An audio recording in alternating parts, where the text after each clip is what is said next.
Assalamualaikum student, good morning all of you. I hope you all are fine and safe inside your houses. So let's start the third part of your chapter 4, that is heat. तो हम लोगों ने heat transfer के जो methods देखे हैं, तो पहला था conduction, that we have learn. उसके बाद कन्वेक्शन भी हो गया. अब लास्ट वाला जो बता है दैट इज़ रेडिएशन. तो now start the radiation. It is the transfer of heat which does not require any medium. From the sun, heat comes to us by radiation. A hot utensil kept away from the flame cools down. We get heat from the room heater. ठीक है. अब क्या होता है, अब ये जो है कंटिन्यूस और बिना मीडियम की जो हीट आती है, जैसे कि सन है, सन से आपको हीट मिलती है बाय रेडिएशन. अगर आप यूटेंसिल गैस स्टोव से ऊपर नीचे कर देते हो तो वो थोड़ी देर में ठंडा हो जाता है. हीटर्स को ऑफ कर देते हो, वो हीटर्स भी बंद हो जाते हैं. तो it's depend upon the temperature पे डिपेंड करती है, सरफेस एरिया पे और डिस्टेंस बिटवीन द एनर्जी. तो जो आप आग के पास खड़े होते हो, ठीक है, तो क्या होता है, आप वार्म फील करते हो, तो this is because of the radiation. कोई मीडियम नहीं है, आप उसके आसपास हो तो भी आपको हीट लग रही है. तो नाउ रेडिएशन क्या होता है, both conduction and convection are the ways of transferring heat from one place to another. एक जगह से दूसरी जगह ट्रांसफ़र होती थी इसमें, पर ये इसमें जो है कोई मीडियम नहीं है. देन ऑल्सो रेडिएशन की वजह से we can feel the heat. There is a third process that is radiation. इसमें क्या होता है, it's depend upon temperature, surface area और distance between the body and the source पे डिपेंड करती है. The nature of the surface, that black body absorb more heat than shining one. Shining one पे क्या होता है, रिफ्लेक्ट हो जाती है, ब्लैक वाले पे इट्स जस्ट ऑब्जॉर्व हो जाती है. When radiation heat falls on the body, part of it is absorbed by the body. The amount of heat absorbed by the body depends upon the distance. जितना दूर होगी, अगर आग के आप पास खड़े रहोगे तो आपको ज़्यादा गर्म लगेगा. आग से आप दूर हो जाओगे तो आपको कम लगेगा, पर it can just you can sense that heat. तो कोई मीडियम है आपके और आग के बीच में नहीं. Then also it's just you are just to the planet are away from the sun. They receive less heat radiation from the sun. Earth is nearer to the sun as compared to the outer planets. This is the because कि यहाँ life exist कर रही है और आपको heat मिल रही है. अब प्रैक्टिकल एप्लीकेशंस क्या होते हैं, you can see the practical application. In summer we wear white cloth और light colour cloth. They absorb very little heat and reflect large amount of heat. Make it comfortable. White colour के पहनते हो, light colour के पहनते हो summers में, तो वो रिफ्लेक्ट हो जाती है, हीट ऑब्जॉर्व नहीं होती, तो आपको कम गर्मी लगती है. उसके बाद जो cooking utensils are generally highly polished. The polish surface radiates very little heat and food cooked in its remain hot for a longer time. Your tea pot is brightly polished. Tea pots होते हैं इसीलिए कि वो heat transfer नहीं होगी, वहाँ से reflect होती रहेगी. इलेक्ट्रिक रेडिएटर्स होते हैं, वो उसके भी पॉलिश सरफेस होते हैं. Hot water pipes, radiators, car, तो they can also quickly radiate the heat. A milk van is painted white so that it absorb only a small amount of heat. तो जो ये कलर पे depend करता है application से, कि अगर आप लाइट कलर या रिफ्लेक्टेड शाइनी कलर्स रखोगे तो उसमें कम हीट ऑब्जॉर्ब होगी, और जो ब्लैक कलर पे जो है वो ज़्यादा हीट ऑब्जॉर्ब होगी. Now more to know me what is given here. The energy receive from the sun is called solar energy.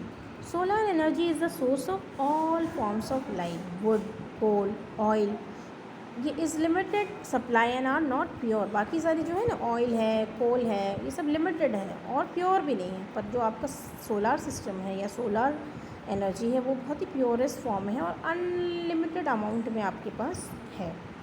Solar cookers है, you can see here. Box painted black from the inside. Plane mirror reflect the light, और glass sheets होती हैं. तो number of appliances such as solar cooker, solar water heater, solar cell and solar furnaces have been design to use solar energy for useful purposes. ये solar energy का बताएं कैसे इसको use किया जाता है. देन यहाँ पर थर्मोफ्लास्क होता है. Thermoflask consist of a double walled vessel of glass, आपने देखा ना थर्मो फ्लास्क देखा होगा जिसमें आप गर्म रखते हो चाय या पानी। देर is a vacuum between the two walls, दो वॉल्स उसकी होती हैं, उसके बीच में वैक्यूम होता है, यानी वहाँ पे एयर नहीं होती।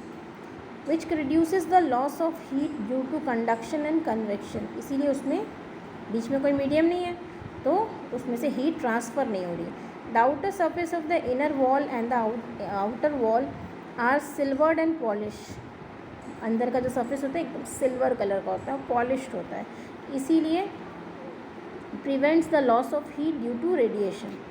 Its mouth is closed with the cork, which is bad conductor. The flask is capped on the rubber cork. Heat is also not allowed to enter the flask. Thus the flask keep hot things hot and cold things cold. इसीलिए वो flask क्या करता है, क्योंकि उसमें बिल्कुल भी radiation नहीं हो पाता, बिल्कुल भी हीट उसमें पहुंच नहीं पाती, तो जो गर्म चीज़ है वो गर्म रखता है, जो ठंडी चीज़ होती है उसको ठंडा रखता है। अब kinds of cloth we wear in summer we prefer light clothes and in winter use wear dark coloured clothes. Light colour clothes में क्या होता है, reflect most of the heat falls on them and therefore we feel more comfortable wearing them in the summer. Light colours के होते हैं, reflect करती है heat, absorb नहीं होती, आपको गर्मी कम लगती है। समर्स में क्या होता है, आप अगर डार्क कलर का पहनोगे तो आपका हीट ऑब्जॉर्व होगी उसमें और आपको ठंडक कम लगती है। तो इससे आप क्या, डार्क सर्फेसेस क्या करते हैं, मोर हीट को ऑब्जॉर्व करते हैं, और लाइट कलर्स के जो क्लोथ्स होते हैं वो लेस हीट को ऑब्जॉर्व करते हैं, रिफ्लेक्ट कर देते हैं इस हीट को। Woollen cloth keep up warm in winter, तो air is trap in between the wool fibre, this air prevent the flow of heat from our body to the cold surrounding, तो इसलिए आपको गर्मी देते हैं।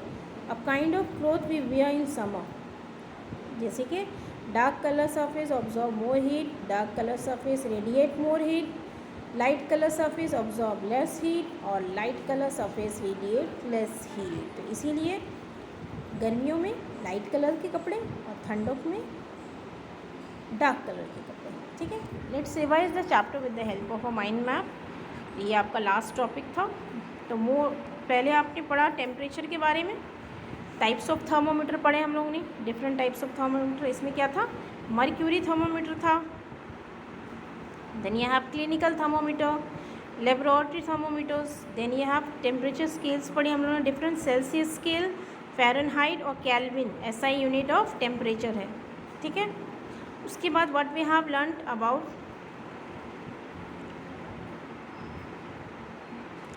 Then we have learned about the modes of heat transfer, heat कैसे transfer होती है। पहला था conduction, requires a medium, good conductors चाहिए होते हैं आपको, और बैड कंडक्टर्स जो इंसुलेटर्स होते हैं, उसके बारे में पढ़ा। Then we have learned about convection, occurs in liquid and gases, convection किसमें होता है, लिक्विड और गैसेस में। अब है radiation, does not require medium, fastest mode है, जैसे कि आपका फायर के आप आसपास खड़े हो जाओ या आपका सनलाइट जो है। तो this is all about your chapter. ठीक है, और आई hope you all have understood. थोड़ा सा ट्रिकी और लिटिल बिट मेसी चैप्टर था, पर फिर भी मैंने कोशिश की कि आपको इजी वे में समझाऊं। तो some activities are pending there, जिसके मैं वीडियोस आपको सेंड कर दूंगी। तो I hope you all have understood and thank you. If you have any question you are free to ask.